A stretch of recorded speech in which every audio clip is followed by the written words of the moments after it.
Hey, everybody. Welcome to this week's edition of Total Health Live, episode number 49. I'm Dr. Christopher Vogelmann of drvogelmann.com. And with me, as always, is... Me, Monika.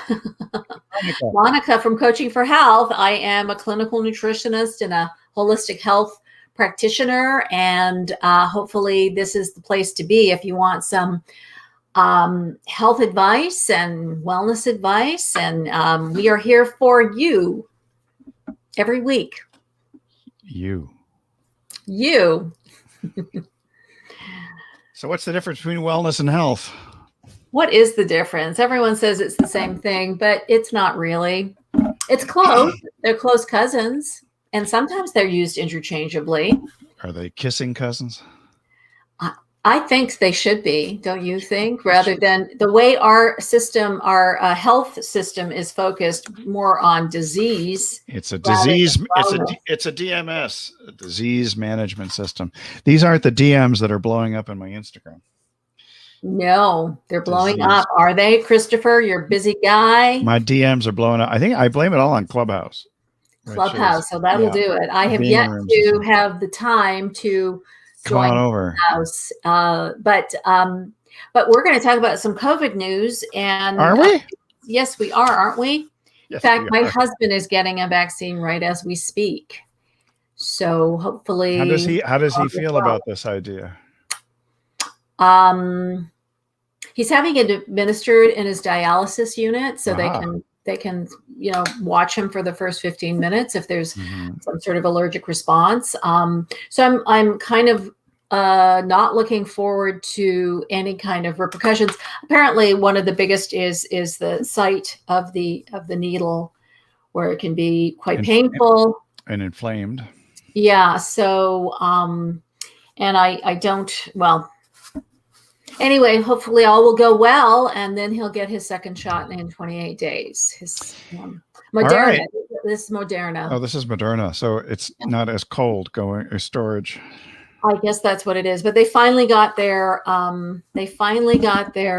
supplies. So so that's a good thing. And yeah, so that's a good thing. And so basically, I was concerned because he's extremely compromised and immunocompromised at that.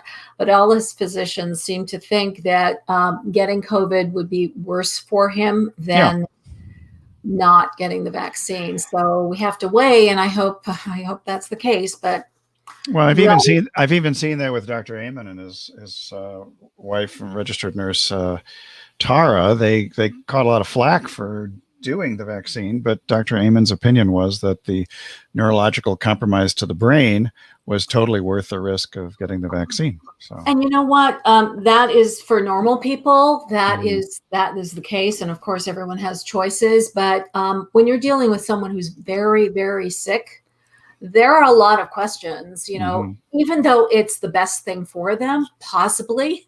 I mean, there's so many question marks still as it rages into this second year of it being around. So,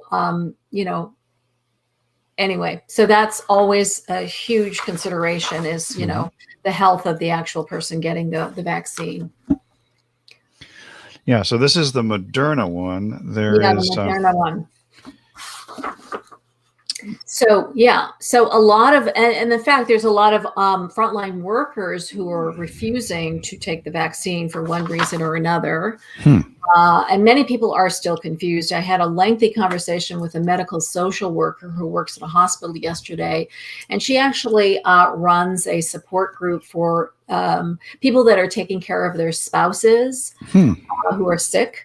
And the organization is called Well Spouse. If anyone out there has an unwell spouse or, knows somebody that has an unwell spouse, it's a great, great community and a great support network because it's not easy dealing with this not only the complex medical and health system, but also the emotional piece of having to care for a sick spouse. And it's a little bit different. I mean, it's similar to taking care of an unwell or aging parent, but it's the dynamics are a little bit different. So that's why this group was created, to help people specifically with that concern. Because with the spouse, you're looking at equality, taking care of a parent or a child. In fact, that's expected. But with a spouse, you don't necessarily go into the marriage having to take care of them, especially at an earlier age. Certainly, as they age, we plan for that, and it's in our marriage vows, is it not? For sicker or for poorer, for richer or for whatever. For richer, for poorer, in sickness and in health. In health, that's the one. That's the one. So, till death do us part.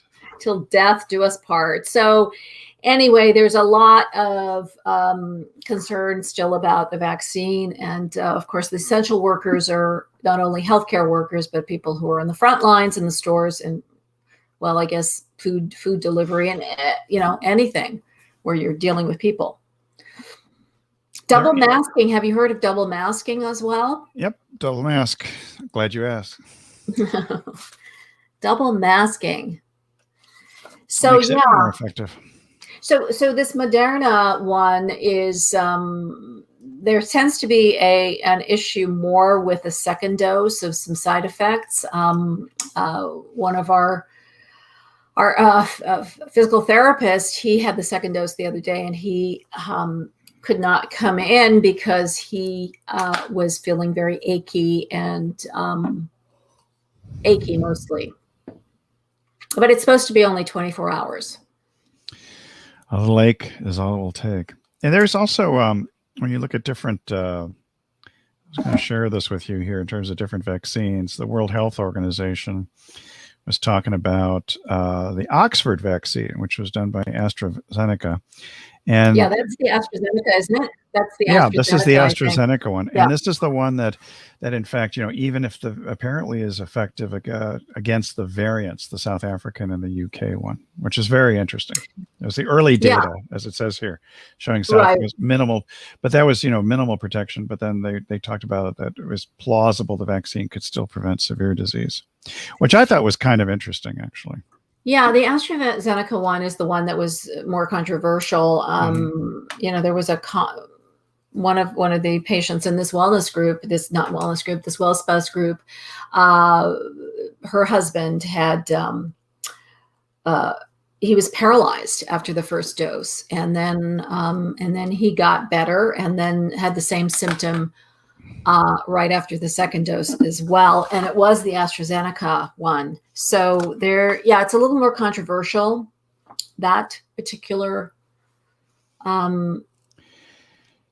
vaccine. There was another one that had popped in. Let me see if I can find it here. This one was something from Nova. Is that the Nova one? No, this is just a reference from the BBC with regard to France, which I thought was really interesting. I always like looking at foreign news sources that they're saying that some evidence now that in terms of COVID, you only need one if you've been previously infected.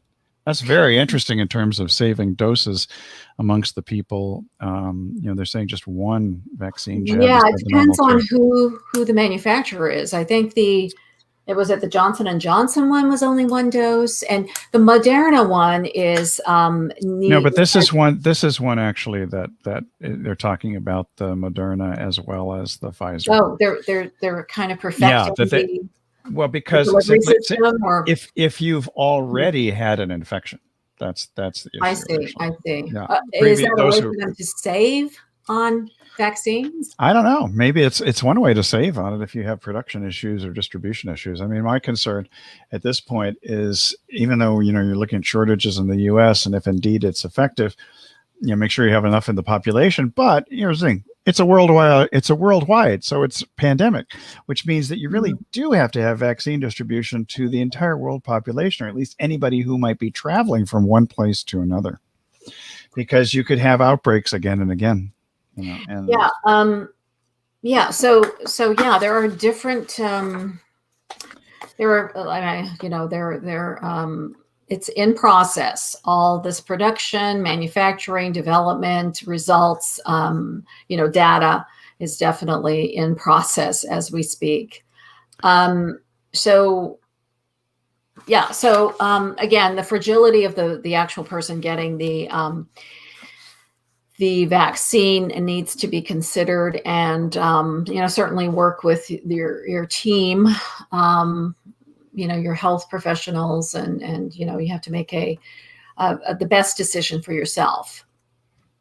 Yeah, and I think that it is extremely individualized. I mean, I know that members of our family didn't get the smallpox vaccine back in the 1960s simply because my grandmother had one violent reaction to it, and so we thought, well, that's one. We share the DNA, and we were less likely to get the smallpox vaccine. So violent, but she survived, did she? She survived, but with her arm blew up like a balloon, huge scab in the area that was raised about a good half inch or so, and fever and the whole thing. So, but it wasn't long term, right? No, but it was long enough because it was about 6 weeks. She did recover, so that's good. Oh, yeah. Not that I'm saying that was a good thing that happened to her. Absolutely. Well, it's good that she recovered. So. It's good that she recovered. Absolutely. Because she made great cookies. So. What was your favorite, Christopher? Oh, the ones, the Tollhause cookies. Tollhouse, aren't those like just chocolate chip? Nestle's chocolate chip cookies. Yeah. But she was very good at in terms of the dough. Was she the German grandmother? Your mother's mother? No. That's my father's mother, who ran a one-room schoolhouse and promoted my dad, I think, 3 grades, such that he wound up graduating high school at 15. Because he was her son? Because he was smart, and she just kept teaching him probably 24/7. She might have given him 8 hours off for sleeping. Oh yeah, but we don't know about that. that's how it.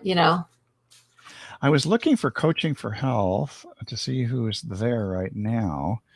Okay, got it. So we are coming out with a new article, Coaching for Health article, which is called "How to Coach Yourself to Health." Cooking just got easier. Home cooking just got easier. Exactly. That's it. Home cooking just got easier. It's called takeout. No. It's actually, the focus is off takeout. The focus is on home cooking. So if you haven't signed up for it, please sign up for my. I send it out twice a month or every 2 weeks. The Coaching for Health newsletter, which is a newsletter or is it an article? That's a good question. Well, it is a newsletter. Yeah. And there is an article. Well, there you go. But you can sign up for coachingforhealth.com. There's a little subscribe button there, or you can even send us a private message on here on Total Health Live. Of course, those of you're already here, you're in the group, but we're also broadcasting to the Facebook page as well as YouTube, the tube of you. Two of you. So moving on from vaccine to are you tired of COVID? Well, who isn't? Who is not tired of it? But it's constant. It's constantly in our thoughts, and we're constantly exposed to COVID news. COVID news that but you can use. Switching gears now, I just got this in the mailbox. I hope you can. Wait, what is it? What is it? But it's from a company called Hamama. Yeah, it's not Yo Mama. Yo Mama's Hamama. They're advertising a lot on social media and Facebook and everywhere. But I'm going to do an opening. I'm going to open this package. Is this your grand opening? Live. What's that? Is this your grand opening? Grand opening. And I think I briefly talked about them last week. And they... What are they? Oh, it's your grow kit. It's a grow kit. What are you growing? What am I growing? Let's see. I think I got this as a Valentine's gift, actually. I am growing nutritious. Are you growing cacao so that you can have make your own chocolate? No, I'm not growing weed. I'm growing microgreens. It's just easy. Just add water. Yeah. So I have, like, here it comes. Here you can see it's the grow kit. Did they ship you dirt? And I don't know. Is it like hydroponic? The Hamama crew loves you. Enjoy your growing. So, okay, so what I got here is energizing kale, seed quilt. Yeah. I also got a super salad mix seed quilt. Okay. I got a Hardy broccoli seed quilt, which is Hardy. really good for your gut. Broccoli. gut. Well, all of it's good. Well, actually, broccoli specifically. So I used these to are call it broccoli instead of E. coli. these are broccoli. Broccoli. That would not be a good marketing technique. Okay. So these are good for salads, smoothies, and garnish. So I am excited. I think I might have gotten this. And then you get this tray here, a Hamama tray. I keep thinking Yo Mama. By the way, social media, I guess I don't travel in the right circles because this is the first I've heard of it or seen it. Oh, yeah. I actually bought a friend one of these for Christmas. Oh, okay. So these are really great. And I suspect that my friend returned the gift for Halloween. Wait, was this re-gifted to? No, she's grown it. She's eaten it. Okay. She's like, okay. So the options here, you can buy sweet wheatgrass, zesty mix, super salad mix, hearty broccoli, there's spicy daikon, energizing kale, earthy clover, fragrant fenugreek, refreshing cabbage, hot wasabi mustard. And you can find tasty recipes, which I talked a lot about in my newsletter about recipes. This is exciting. You know, I got my cat something like this. Your cat is now a gardener? No, I grew, I guess it wasn't wheatgrass. It wasn't wheatgrass, but it was something that they loved. She just loved it, and she'd chew and she'd burrow. There wasn't catnip, was it? Or catnip substitute? She's not a big catnip person, but it was that cats love this particular one. In fact, cannabis. Catabis. Cat cannabis. It was a catastrophe. It's catabis. You could catapult. Catabis. Don't catapult your cat. Cat. It's oats, wheat, rye, and barley. Kitty's Garden, it's called. Kitty's Garden. She loved it, and it came in. It had a tray like this too. There you go. I think I'm going to have to get that for her for Valentine's Day, although it's too late. But she'll love it anytime. But and it grows to about this high. Okay. All these oats, wheat, rye, and barley. So cats like that? Huh? Cats like it. Oh yeah. Well, my cat did. And I bought it a couple of times. So anyway, this is my show and tell for today. Well, that's actually very interesting. I had no idea that Hamama. Yeah. Hamama. It's so easy. Apparently it takes hardly any time to grow these and good for your salads. Hamama. Hamama. Yo Mama. Hey, Yo Mama. We got some Q&A time now we can run to. Yeah, so let's get on with it. But this is my show and tell. I like your show and tell. Get your Hamama. Get your Hamama on. All right. It's not Hamama Maggie's Kitchen. Hamama. I did mention in my article about where to get good recipes, and I did mention food blogs. You did? Oh, food blogs. Oh, I thought you meant food blogs by name. I should start doing that. Hey, speaking of doing things, let's do our questions and answers here. We've got from the Sunshine State, Dave from St. Petersburg, Florida, not to be confused with St. Petersburg, Russia. No, Dave tells us that, hey, I can't help snacking at night. I finish my day and I just veg out at night with whatever is available. It must be unconsciously eating. He says popcorn, chips, ice cream, leftovers, you name it. How can I change this habit that is expanding my waistline? Yeah, that is a habit. It's not a great habit, and it's a great way to gain weight. So if you're too skinny, try eating snacks late at night. I was going to say Hamama wrestlers, sumo wrestlers. Not Hamama, as an opposite of Hamama wrestlers, because there's probably no such thing. So sumo wrestlers, the way they gain all that weight is by eating late at night. In fact, I had one of my husband's nursing aides. One of your husband's sumo wrestlers? One of his nursing aides. Oh, the nursing aides. Okay. Gain weight, and I said, well, sumo wrestlers, look at them. But then I said, no, really, there are healthy ways of gaining weight, as opposed to, because if you eat late, you won't always feel great. No, you won't. And so it is a habit. So well, don't you think it's just like, don't make these things available? Like I found that it was a lot easier to kick my ice cream habit when there was no ice cream in the house. The same thing is true of chips and other things. But I don't know, do you put a lock on your own fridge and forget the combination because you're so stinking drunk you don't remember it? Or drunk? I kidding. So kidding. Drunk of eating? Drunk on eating sugar. Yeah. Drunk on life. So yeah, that is one way. Well, just out of sight, out of mind. Just definitely get it out of there. Have it at home, but also you have to create new triggers, new environmental cues and triggers with around you. Like if you're having it when you're sitting on the couch, right? Sit somewhere else, or watch your TV somewhere else, or do something different. You've got to change this pattern because the brain sort of creates this neural pathway after you repeat things over and over and over. It's like a river. It's like a ravine almost, and it gets deeper and deeper and embedded into the brain circuitry. And then you actually don't even have any control anymore, any conscious control of that patterning. So what we have to do is shake it up a little bit. I used to have clients tell me, "Oh, I always go to this, the takeout, the drive-through. Every time I drive down that street, I go through the drive-through, and a simple solution is go down a different street.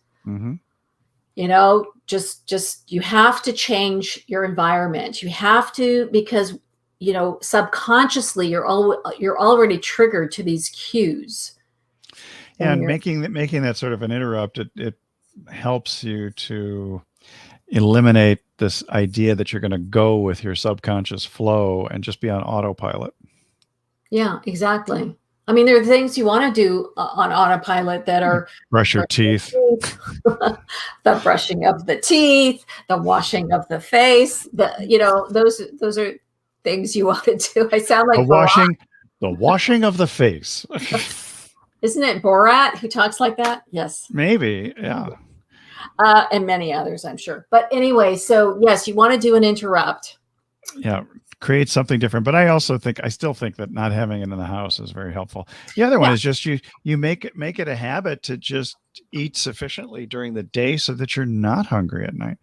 Yes, some people get caught up if they start eating, they'll eat more. If they're you have to have enough nutritious foods so you're not missing some nutrients in the day. But also, there's the habit, the action, but there's also the type of foods that you might be eating. So maybe it's some blueberries instead of the ice cream, or maybe it's, what else was there? It could be so.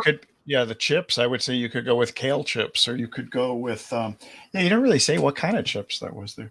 Could have been potato chips, could have been pita chips, could have been anything like that. Banana chips.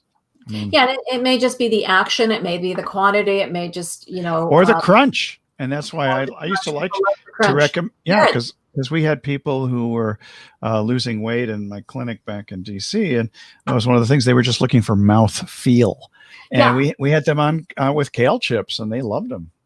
So there's a lot of foods that are seemingly better, but they're also processed. And so you could go with fresh carrots, that definitely has a crunch. You could go with something, like even sugar snap peas or apples, that has the crunch too. Don't forget celery. Don't forget celery with some almond butter or, peanut butter if you can tolerate. Or nothing. Just have nothing. Yeah. So I noticed people miss the crunch oftentimes when I put a person on a detox program, like the ultra clear detox program, because some of it was just drinking, just the drinking the particular medical food, not like alcohol. So. Yeah. So I would, but I think we were at a conference. I once talked about Ultra Beer, which is the ultimate detox retox drink. Yes, we did talk about that. Didn't we create that together? A long time ago. I think that was in the iHealth Radio podcast. Yeah. Was that in the Scottsdale seminar we went to? It probably was a seminar. Yeah. Retox. The detox retox drink. Actually, that concept happens a lot at this time of year because people start the year off okay, like maybe for a week. And then there's spring break. And then, but there's Valentine's Day too. Oh, that too. On Sunday. So chocolate has some good phytonutrients in it. Yeah, but you got to get the dark chocolate. Dark chocolate, yeah. Well, I actually don't like the bitterness of dark chocolate. I love the bitterness because it reminds me of life. There are certain constitutions, specifically in Ayurveda, that do not do well with bitter.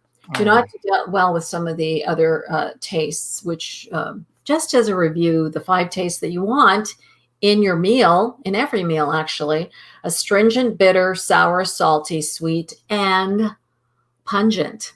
I was actually going to say umami.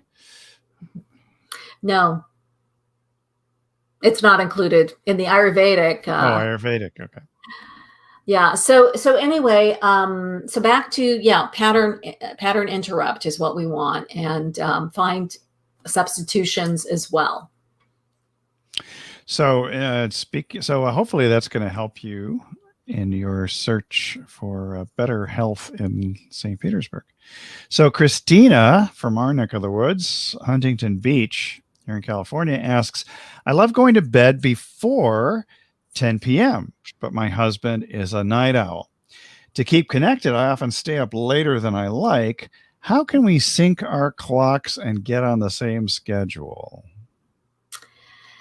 Yeah, I have had that with my husband, although now that he's not as well as he once was. You just listen to your own clock and try to connect before your clock shuts down. Try for a 9 o'clock connection. A love connection at 9 o'clock before 10. 9 o'clock connection, in whatever way you can. But you've got to really honor your clock, and, traditional, or for most people, getting to bed earlier is better. Although genetically we are predisposed to being either a night person or a day person. And did I mention this? There's actually a genetic, in the genetic testing. This is through 23andMe. I found out when my what my clock is genetically geared towards. 6:45 wake up time. Okay. So there you go. Did you know that? Did you know that? I did not know that your ideal wake up time is 6:45. Well, for me, for you, it's genetically. That's what I'm genetically prone towards. So if you take that electron microscope and you go deep down there, you see 6:45 on a digital clock on your gene. On a neon. It's neon too. So today I got a 5 o'clock wake up call from my cat, and then a 7 wake up call from my husband. But so you slept through 6:45. Well, I don't know. Was I awake? I probably was. Yes, I was. Catch it up. You should do the 23andMe for your cat and see what comes back. So, genetically predisposed to 4:30 a.m. Yes, my cat. She is, and she doesn't leave me alone. But it's not 5, but it's definitely between 7 and 8. I see. Okay. She roams around my hand. Today she was nibbling a little bit on my hand. Feed me, feed me. Do you taste good? Apparently I do. Apparently you do taste good. Okay. She just nibbles, But I think just fine, Christina, getting back to you here, we made our circle around the feline world of Monika. I would just say, you have to schedule the time probably, after dinner or so, just spend some time together between 8 and 9, or between 8:30 and 10 or so. And then just, you can zonk out and he can stay up later. I don't know what his wake up time is because we don't have enough information here, but and I find that with women, I find this around dinner time too. Like I've heard this so many times with clients in the past. Oh, my husband gets home later and I want to have dinner with him. I'm going to wait with him because I want to have dinner.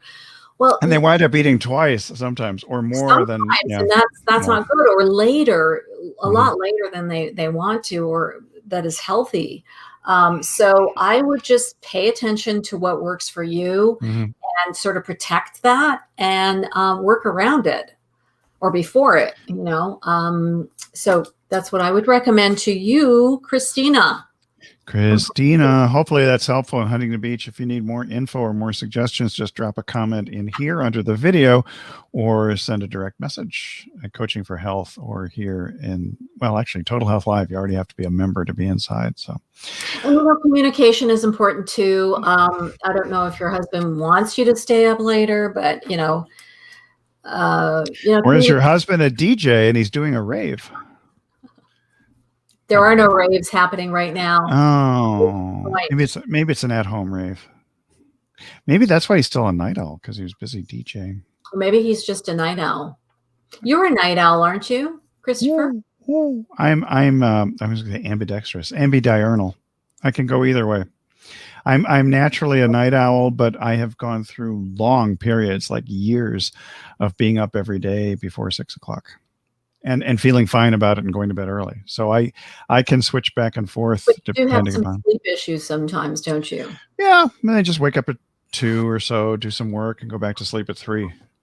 Some of my best ideas happen in the middle of the night. So, okay. So hopefully that answers your question, but you can always reach out to us. Debbie from Ann Arbor, Michigan. You are a Michigander, Debbie, and well, I know this is true. She says, it's cold. And all I can think of is coffee, comfort foods, and comforters. How do I keep myself motivated to get out and start moving? Yeah. So maybe it's cold outside. It's not just about moving. It's about comfort food too. We have to, take that into consideration. Depends on what comfort food she's talking about. Are they savory or sweet? And stews? Are they? Are those comforters down or are they mac and cheese? Are they, sweets and pastries? Or are they, savory, like as you say, savory soups and stews? I'm suspecting not, because you're concerned about moving and getting concerned about possibly your body. I think that's in the question, assumed by this question. So she just wants some motivation to stop being stagnant and get moving. I mean, it may be cold outside. That's why we have hats and gloves and scarves and other things. And I mean, as long as you're not getting outside and walking in the dark where you need a flashlight, I think just getting up and going walking occasionally is a good thing to do. One of my dearest friends lives in my hometown of Winnipeg, and it's been very cold. I think it was 45 below the other day. And that's the polar vortex coming down for a visit. It's just, 75 below zero with the wind was what I grew up with, not all the time, but certainly it happened. And she's just newly retired, and she's determined to do 2-3 miles a day, walking 2-3 miles a day. And she was describing all these things she put on herself for 2 or 3 mile walk the other day. And she said, you know what? I'm just not going to do this. I'm just not going to do this because it's crazy to do that in that kind of cold. But there's Peloton too, and treadmills and other things. You can actually put things on a payment plan for something relatively cheap, like under $50 a month. And I think that's very helpful in terms of staying motivated while you stay indoors. Yeah. And you have to have the room for that, the space for that, of course. And, there's all sorts of things, stationary bikes, but there's also YouTube. There's all sorts of classes going on, or available everywhere right now online. And if you have cable TV, I know in our case, Spectrum, which is that company created out of Charter Communications, if you scroll down through there, they have a whole slew of exercise classes that are provided on demand. On demand. Yeah. We have Spectrum too. You just got to keep scrolling down. And so it's on demand. So it's paid. It's paid. Yeah. It's part of your monthly subscription fee. Oh, so it's not an addition. Nope. It's right there. Not like a premier channel. It's right there. Nope. You just scroll down. Interesting. Good to know. I did not know that. Because subscriptions have their privileges. Prescriptions are subscriptions are prescriptions for good exercise. But conscription means you're getting the draft. Yeah, we didn't. You thought I said that? No, that popped into my head. So into enough my with the punning. Let's on to the next. Oh, no, no, no, no, no, no. How dare I say that? That was Say that's that. just calling into my consciousness. Okay, so from the land of potatoes, russets and others, comes Vance from Boise, Idaho. And Vance is saying, I'm feeling depressed with the winter, the news, and my job. How can I get myself out of this funk? Oh, by the way, I'm addicted to sugar. Oh, by the way, yeah. Well, welcome to the world of sugar madness. The sugar blues. Sugar blues is one of those things that could be causing depression. Yeah, unless it's constant, unless you're just a sugar addict. And again, there's a genetic predisposition towards being having a sweet tooth. So, so addiction, again, I think this is very similar to Dave's question about eating late at night. It's very similar. I know this whole question isn't about sugar, but that's where you have to start, I think. Well, it's about the timing. And I know that, for some people suffer from seasonal affective disorder, sometimes getting the right kind of light. I used to find that even with patients, if you just had them get out during the day, let's say it's maybe 30 degrees or more, it's not this minus 75 wind chill that you're talking about, Wow. that you could actually get exposure to the top of your head, like with the pineal gland and other areas, and just getting light. Being exposed to natural light can be very helpful. And so I would recommend to people sometimes that they just go without a hat, maybe for 10 minutes or 15 minutes, as long as it's not bone chilling windiness. And that seemed to help them a lot. Yeah. Yeah. Usually in the morning is good. Mm-hmm. You're also getting the benefit of some additional vitamin D as well. Yeah. So, now, if you're depressed with your job, I don't know about the job, the news, I would just cut back on the news. And as far as that, I mean, you need to do something different, to take some sort of an action, some sort of movement, because it's very difficult to be depressed if you are engaging in physical activity. It changes things. Yeah. And also helping others. Yeah. Also lifts your spirits. Exactly. Being, there are a couple of groups here that are local in the community, and they are doing shopping for people who are either elderly or, unwell in whatever way, unwell in one way or another. So there are ways that you can give back, which really does help with depression. It really does help you feel like you're doing something good for them, for others, as well as yourself. Yeah, so, help other people, and simultaneously you'll be helping yourself. Exactly. But moving, dancing. Again, I talk about YouTube, and now the spectrum suggestion that Christopher had. Yeah. Playing, moving, singing. I know sometimes when you're depressed, you don't want to do those things, but you have to. Jar your system out of this pattern, as we talked about with the habits, habit pattern. Yeah. I like kitchen dance parties. Kitchen dance parties. So let's make this your new hashtag. Vance can dance. And Vance, is his name Vance? Yes. Here's Vance. Can dance. Yes. You can dance. Also lighthearted comedy. Yeah. Try and find some good things to laugh at, because laughter is the best medicine. Well, one of the ways of I would recommend YouTube Gabriel Iglesias, otherwise known as Fluffy. Oh, you like? Yeah. There's so many. I mean, comedy is very specific to you. So what you find funny is not funny. Do you know what's his name? Brian Regan. I don't listen to him. I find him hilarious. I just crack up. Unbelievable. I just can't have enough of him. Do you use duct tape to put yourself back together? Yeah, because I just fall apart. He's so funny.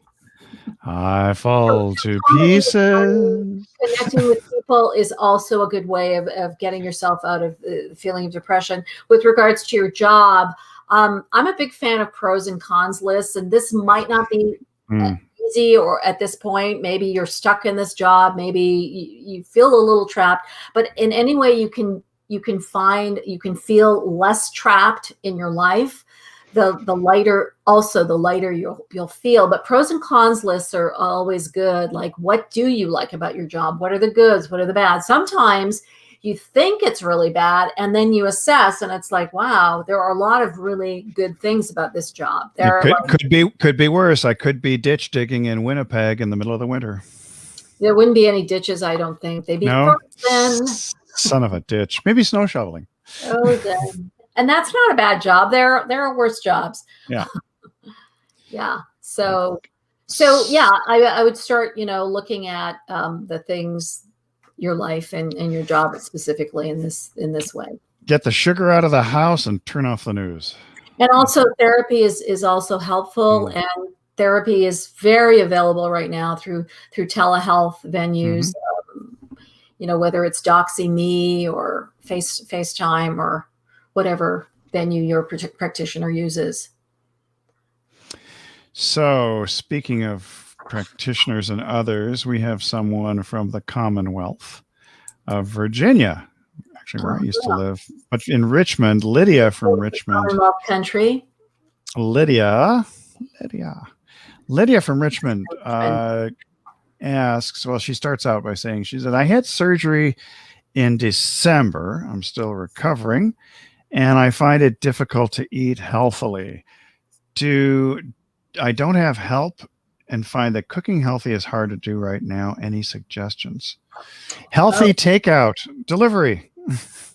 Yeah, there's all sorts of, HelloFresh and all sorts of delivery systems available, whether it's already prepared or you get to prepare it, and it sort of eliminates the shopping aspect.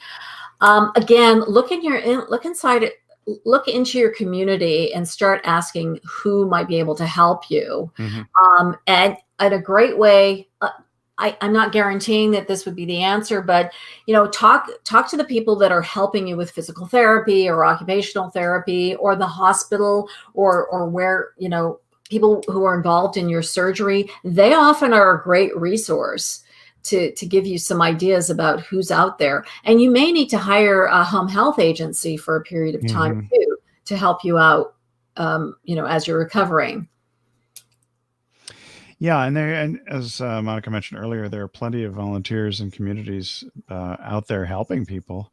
So, I mean, you're a little distant from Vance, being in Richmond, Virginia, but you could find somebody who is looking to contribute to the community and who would be more than happy to help you out. There are all sorts of organizations, and I'm not sure if you're a senior or not, but even contacting senior organizations, and they're also a great wealth. Even though if you're not a senior, that's okay. They may have some ideas of how you can get some help. And also hospice. You don't have to be in hospice. I was gonna say.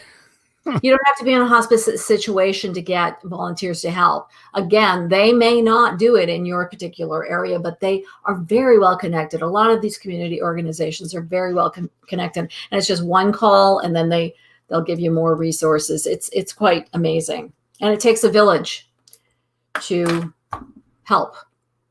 And that's bless you. No, that was just coughing. Oh, cough.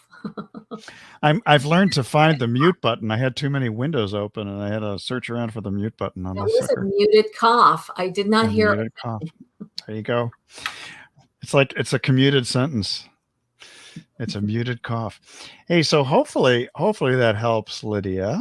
Hey, finally, we got one more question for today, which is, God, we're popping over on the East Coast again, from Providence, Rhode Island. Antonia from Providence. I'm hoping it's Rhode Island. Doesn't say. My husband and I just started an intermittent fasting regimen.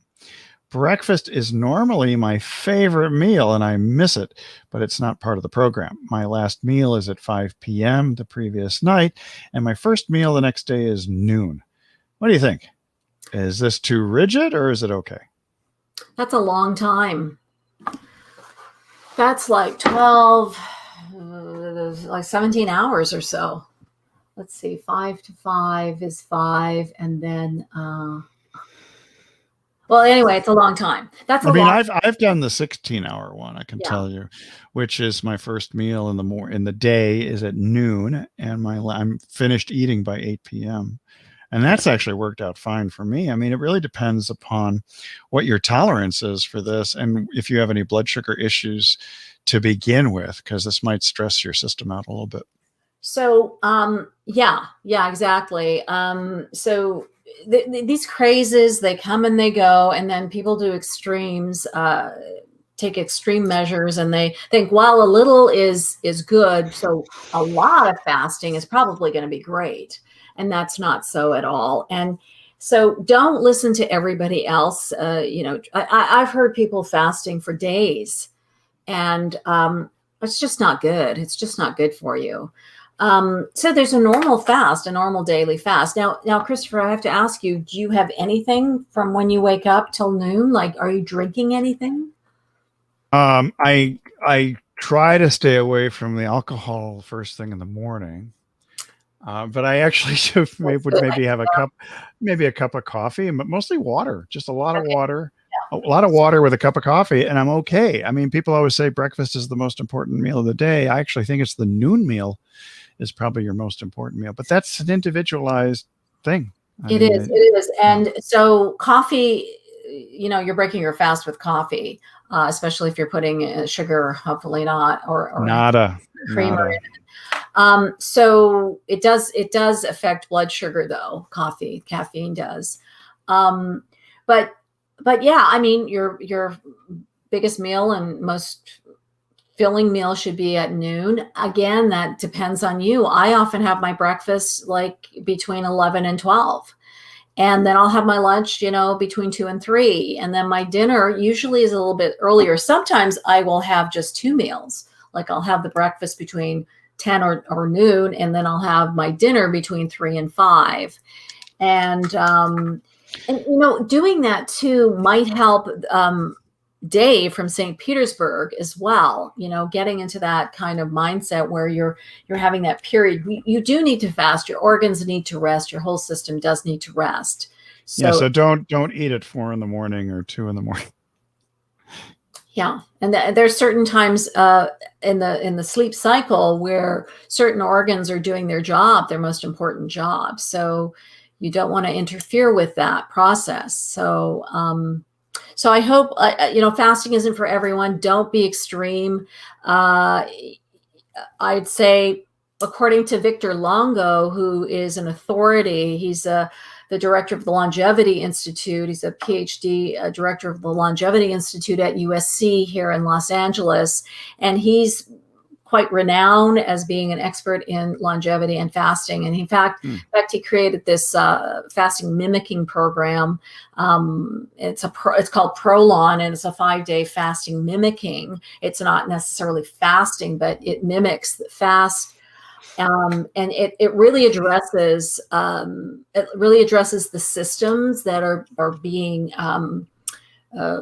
improved during a fast. So it's very specifically, very scientifically put together. It's not for everyone either. It's you're drinking a lot of these dried concentrated or dried dehydrated soups. They do rehydrate them. You're not just drinking They do powder. rehydrate you. You do cook them. You add water. So I did it. I've done that program about 3 times. You do feel good, and it's a way to be safer with your fast. Mm-hmm. So it's called Prolon, Prolon, the Prolon program. So you could just Google that, and maybe you'd like to try that. I prefer slowing. It takes longer, but it's easier than fasting. Yeah, well, slowing is very important because you want to slow down and let your food digest, and fasting. Mindful eating. Mindful eating. Yes, fasting and slowing together. It's a marriage. It's a marriage. It's a marriage. The night owl and the early bird. Exactly. The sick and the well. In sickness and in health. Yes, Death do us part. This is our theme for today. The opposites. The opposites. We work together. The yin and the yang. Yes, all of the above. The Valentines and the not Valentines. Oh, and be sure to be nice to those people around you this Valentine's Day. Yes, I got flowers. And be good to yourself too this Valentine's Day. I got these beautiful Gerber daisies, and of course my cat loves to munch on them and then dispose of them in her cat way, in her feline way. If you're cat lovers out there, you'll know what I mean. You'll understand what I mean. But yeah, so have a great Valentine's Day. There we are. Healthy one. And from our hearts to yours. Yes, exactly. And yeah. See you in a week for episode 50. 50. Wow, it's our 50th anniversary. 50. Be there. We're happy to see you next week, celebrating 50 together. Total Health Live will be eligible for its AARP membership at that point. So we'll see you next week. Bye-bye. Bye for now.